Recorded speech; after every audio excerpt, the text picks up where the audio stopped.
Tu peux générer 200 €, 600 €, 900 € tous les jours du lundi au vendredi en y consacrant seulement 1 heure de ton temps. Cerise sur le gâteau, tu n'as même pas besoin de risquer ton capital, même si tu pars de zéro. Et c'est exactement ce que je vais faire entrer dans ton petit crâne tout au long de cette vidéo. Oui, j'ai dit petit sans même te connaître, mais on est d'accord que si tu es sur cette vidéo, c'est que j'ai raison. Mais ne t'inquiète pas, à la fin de cette vidéo, ton cerveau en sortira complètement congestionné comme s'il venait de sortir à la salle. Je vais tout simplement t'expliquer toutes les bases que tu dois maîtriser pour te lancer en trading comme un pro. D'abord, parlons de ce qu'il te faut. Rien. Tu as bien entendu, rien. Aucun prérequis pour cette vidéo. Aucune connaissance, aucun jargon technique. XAUUSD, seule limite, fuck off. Pas besoin de tout ça. Je vais t'apprendre tout comme si tu partais de zéro. Et si, à cause de ton petit cerveau, tu te demandes encore si cette vidéo est faite pour toi, écarte bien les yeux et jette un œil au montant que tu verras à l'écran et demande-toi si tu aimerais faire les mêmes montants que font mes élèves. Si la réponse est non, je te laisse te diriger vers ce site, tu connais déjà probablement l'adresse. Maintenant pour tous ceux qui ont répondu oui, faites-vous couler un café, prenez un calepin et asseyez-vous.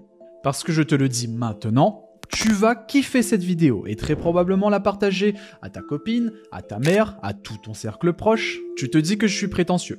Oui, mais cette prétention vient d'une confiance en soi absolue sans qui je ne serais pas presque millionnaire aujourd'hui. Allez, prépare-toi à apprendre la compétence la plus rentable du monde, que sans doute Coluche et l'abbé Pierre auraient aimé maîtriser. D'abord, fais-moi confiance et élimine toutes les fausses croyances que tu as à propos du trading. Élimine tous les biais cognitifs qui polluent ton cerveau à cause de toutes les vidéos bidons que tu as regardées auparavant, parce que tout ça complexifie énormément le trading de ton point de vue, alors qu'en réalité, le trading peut être extrêmement simple. Pas facile, mais extrêmement simple si tu as les bonnes informations. Et tu peux précisément gagner 2000, 5000, 7000 € par mois, et ce, beaucoup plus simplement que tu ne pourrais le croire. Là où le bas blesse, c'est que tout ça dépend énormément de la psychologie. Et la psychologie dépend du cerveau, encore une fois. Alors allons muscler le tien, parce que dès que tu commenceras à gagner même la plus petite somme, tu verras que tout ça compte. Le but du trading, ce n'est pas de trader comme un gogol H24 comme tous ces TikTokers. C'est que le trading devienne ton principal pilier d'enrichissement pour que tu puisses enfin atteindre cette liberté financière, géographique et temporelle. Pour que fort de tout ça, tu puisses enfin prendre la vie, la misère par le chignon, les regarder dans les yeux et leur dire « Fuck, je divorce, je pars et je ne reviens plus jamais. Escape the fucking Matrix. » T'as capté ? Et si ça peut te rassurer, t'as pas besoin de quitter ton travail, t'as pas besoin de passer un diplôme, tu n'as pas besoin de passer 24 heures sur 24 devant tes graphiques et tu n'as pas besoin d'être un génie en mathématiques comme Pythagore. Si je te dis ça, c'est parce qu'à chaque fois mes amis me disent « Ouais, je pourrais pas faire comme toi et passer ma vie devant les graphiques. » Ça me tue de rire, parce que déjà, ils ont passé 5 ans à courir derrière un diplôme. Maintenant, ils se cassent le dos toute la journée pour faire plaisir à leur patron et ils restent malgré ça plus pauvres que le moins doué de mes élèves. Je passe généralement 1 heure à 2 heures sur les graphiques. Et oui, ça suffit. C'est la qualité des trades que tu vas sortir qui va compter, pas le temps que tu vas consacrer. Si jamais c'est la première fois que tu me vois, je m'appelle Chris, ça fait 6 ans que je suis trader rentable et coach. J'ai perdu mon ancienne chaîne YouTube monétisée, ça m'a foutu la flemme, mais évidemment ça ne m'a pas empêché de former plus d'un demi-millier d'élèves en attendant, de développer pléthore de stratégies pour que tu puisses en bénéficier dans ton futur de trader. Maintenant, si tu as envie d'aller plus loin, je t'invite à... Non, si tu es sur cette vidéo, c'est que tu as besoin d'aide. Alors je t'ordonne même de cliquer sur le premier lien dans la description de cette vidéo pour rejoindre mon canal Telegram. C'est tout simplement une communauté de milliers de personnes comme toi, avec les mêmes objectifs, les coulisses de mon business, ma vie, mon lifestyle, et bien sûr, mes stratégies, sans oublier mes résultats. Alors si tu veux être au top du top, rejoins mon Telegram. Bien, commençons par attaquer les bases. C'est quoi le trading ?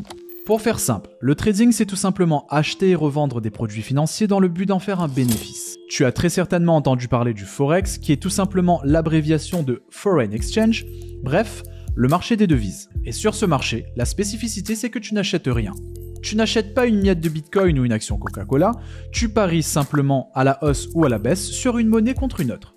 Exemple très connu, tu peux parier par exemple que l'euro va monter face au dollar, ou parier que l'euro va chuter face au dollar. Et tu peux faire ça sur énormément de devises. L'euro, le yen, le pound, le franc suisse, bref, toutes les paires de monnaies qui existent. Si je devais simplifier le forex au maximum, parce que oui, rappelle-toi, pour l'instant ton cerveau n'est pas au top de sa forme, c'est simplement un pari à la hausse ou à la baisse d'une monnaie contre une autre. Autre chose à savoir, c'est que les horaires du marché forex sont flexibles.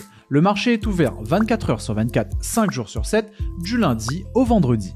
Bien sûr, il y a des horaires plus judicieux que d'autres pour trader, mais ne t'inquiète pas, je te les donnerai juste après. Alright. Normalement, là, t'as déjà compris que, qu'importe si le marché monte ou descend, tu peux parier dans les deux sens. Tu peux parier que le marché va monter, tu peux parier que le marché va baisser, c'est ce qu'on appelle un achat, un long ou un buy, et à l'inverse, une vente, un sell ou un short. Quand je buy, c'est que j'achète. Je parie à la hausse, donc je long le marché. Et à l'inverse, quand je vends, c'est que je short, je parie à la baisse. Donc si je te dis que je fais un long sur l'euro USD, c'est que je parie que l'euro va monter face au dollar. Et inversement, si je te dis que je short l'euro USD, c'est que je pense que l'euro va baisser face au dollar. Maintenant que t'es échauffé, je dois te parler d'une petite douille qui s'appelle le spread. Nani ? Le spread, c'est clairement la façon dont ton broker va te la mettre. Petit rappel, ton broker égale ton courtier de trading. Blague à part, c'est comme ça que ton broker va gagner de l'argent. On va dire qu'une action Apple est à un certain prix, par exemple 2 $. Ton broker, lui, il va te la vendre légèrement plus cher, on va dire 2,50 $, et c'est en faisant la différence entre le prix réel et le prix affiché par ton broker que tu obtiens le spread. Sous-entendu, les commissions du broker. Dans 90% des cas, c'est comme ça que les brokers se rémunèrent.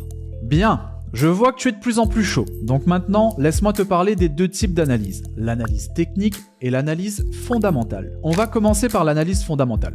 C'est tout ce qui touche aux news, à la géopolitique, bien évidemment. Il y a des news et des événements positifs comme négatifs, je pense notamment à la guerre en Ukraine. En fonction de ça, tu vas faire une analyse et placer des trades. Dans ce style d'analyse, on regarde tout. Les résultats des grosses entreprises, la santé économique et géopolitique d'un pays, tout ce qui peut amener le marché à bouger. Je vais être honnête avec toi, je pratique un petit peu l'analyse fondamentale parce que je suis bilingue et que je traite beaucoup les actions US. Cependant, je vais beaucoup plus me focaliser sur l'analyse technique. Concrètement, je vais juste tenir compte des news, mais je ne vais pas trader en me basant là-dessus. Je vais trader en me basant sur mon analyse technique. Grosso modo, on va essayer de prédire le futur en se basant sur ce qu'il s'est déjà passé pour trader. Par exemple, si on analyse l'action Apple, on voit que à chaque fois que l'action Apple prend 100 $, à chaque fois qu'elle passe ce palier, le prix chute drastiquement. Eh ben, c'est ce qu'on va regarder. Et en fonction de ça, on va spéculer sur l'avenir du marché. Le but, c'est de créer des scénarios du futur avec le meilleur taux de probabilité. Et pour ce faire, on va se servir du passé. Donc, on va se servir de ce qui s'est déjà passé sur le graphique pour essayer de prédire le futur. Ça, c'est l'analyse technique. Je récapitule, l'analyse fondamentale, c'est tout ce qui va toucher aux news, à la géopolitique. L'analyse technique, c'est tout ce qui va toucher au graphique, se servir du passé pour prédire le futur. Bien. Pour le prochain point, nous allons voir ce que c'est qu'une pipe. Ok, j'arrête de faire le con, on dit un pip ou des pips ou un point lorsqu'on parle d'indice. Concrètement, ça te sert à calculer ton stop loss et ton take profit. Pip veut dire point en pourcentage. En gros, disons que tu vas mettre ton stop loss à 100 pips et ton TP à 600 pips. Ça va te servir à calculer combien tu gagnes, combien tu perds et surtout de calculer ta position. Pour calculer ta position en trading, rien de plus simple, tu te rends sur le site MyFXBooks qui s'affiche à l'écran, tu mets le montant et la paire que tu veux trader, tu mets le nombre de points de ton stop loss, et ce qui va s'afficher à l'écran, c'est le lot adéquat. Si jamais tu veux que je fasse une vidéo complémentaire là-dessus, n'hésite pas, tu me le dis en commentaire. Donc, je te parlais du lot. Il faut bien choisir la taille du lot, parce que je vois beaucoup de traders amateurs, beaucoup de gogoles, qui mettent des lots fixes, énormes, choisis au hasard. Grossière erreur. Il faut tenir compte du montant de votre capital et du money management. C'est-à-dire que, je sais pas si tu te rends compte, d'ailleurs je suis sûr que ça t'arrive aussi de mettre des lots au hasard, totalement au culot, sans même savoir ce que ça correspond sur ton compte en euros. Bien sûr, plus le lot est costaud, plus l'argent que tu mises est conséquent et inversement. Donc, utilise bien l'astuce que je t'ai donnée plus tôt avec le calculateur pour savoir exactement quel lot il te faut. S'il te sort 0,33 lots, alors tu placeras 0,33 lots sur ton MT4.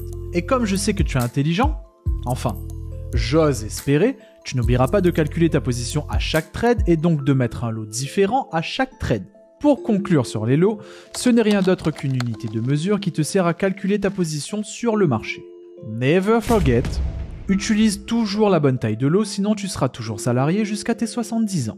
Bien, nous avons vu tout un tas de choses intéressantes, j'espère pour toi que tu as pris des notes, sinon tu peux dès à présent quitter cette vidéo. Il est l'heure de te parler de l'effet de levier. Et attention, celui-là c'est un gros morceau. C'est très important parce qu'il te permet de gagner beaucoup d'argent avec un petit capital, mais tu peux aussi tout perdre rapidement.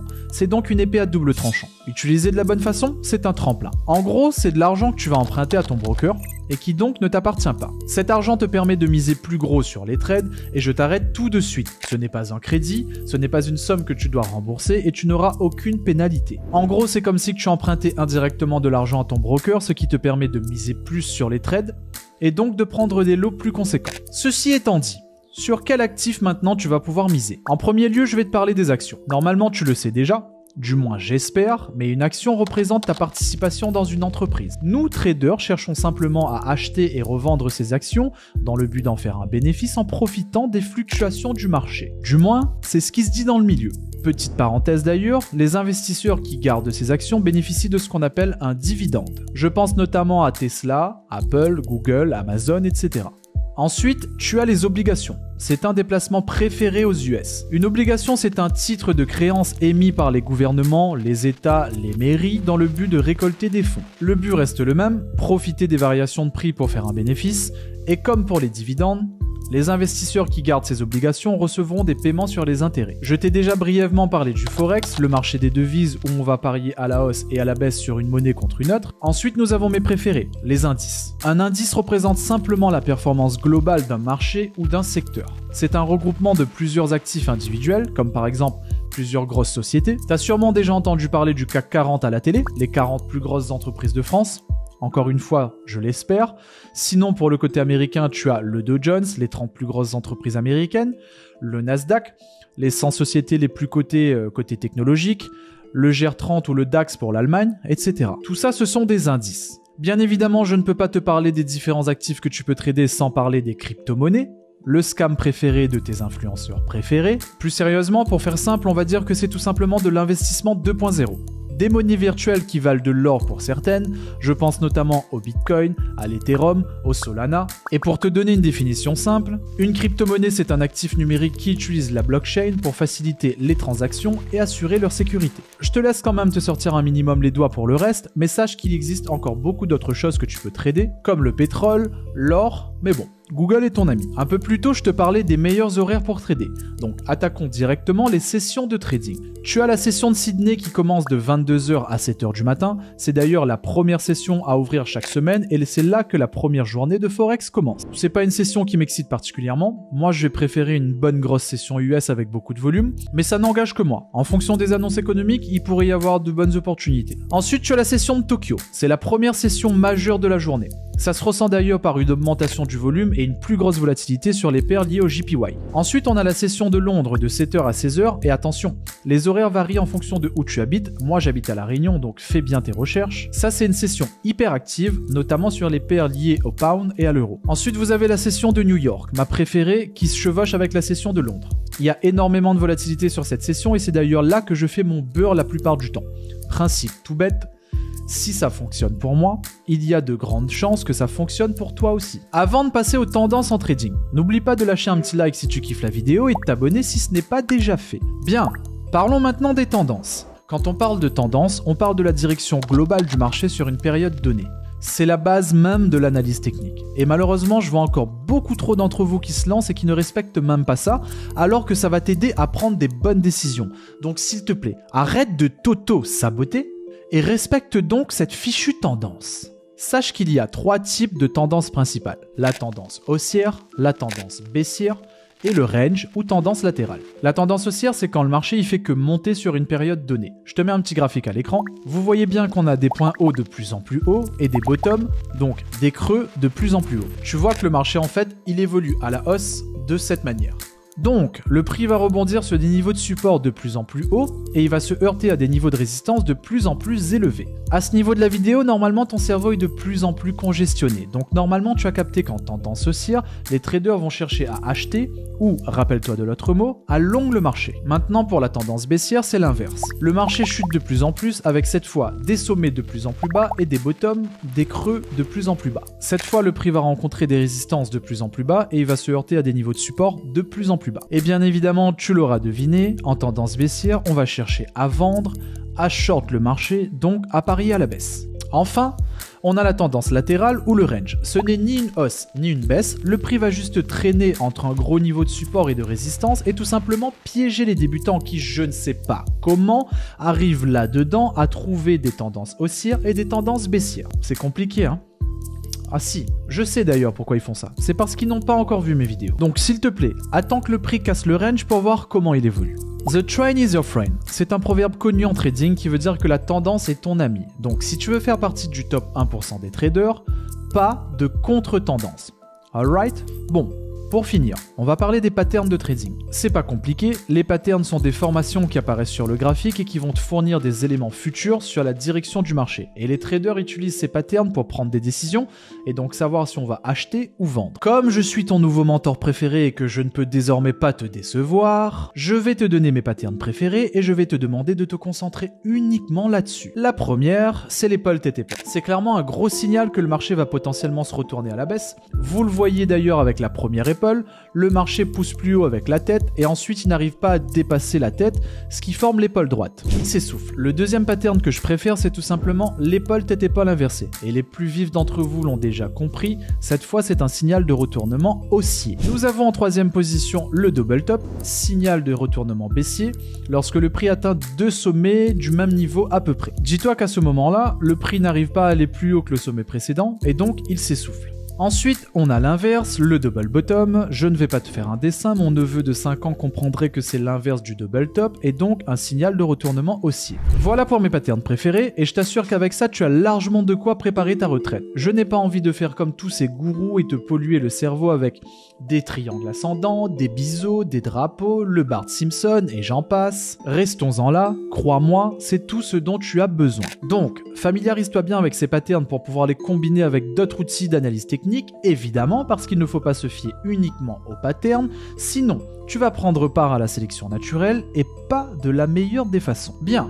En dernier lieu, je vais te parler de quelque chose d'extrêmement important, les zones de prix. Les zones de prix font référence à une zone sur le graphique où il va y avoir du mouvement. Soit le prix va se heurter à une résistance et donc se faire rejeter à la baisse, soit il casse et donc il va exploser à la hausse. Et à l'inverse, soit le prix va se heurter sur un support et rebondir, soit il va casser le support et il va dégueuler. Bon. Si cette vidéo t'a plu, sache que ce n'était qu'un avant-goût de tout ce que je te prépare sur ma chaîne YouTube, sans même te parler de mon canal Telegram. Donc si ce n'est pas déjà fait, fonce t'abonner et je te dis à la prochaine dans une autre vidéo. C'était Dr Chris, ton nouveau mentor préféré.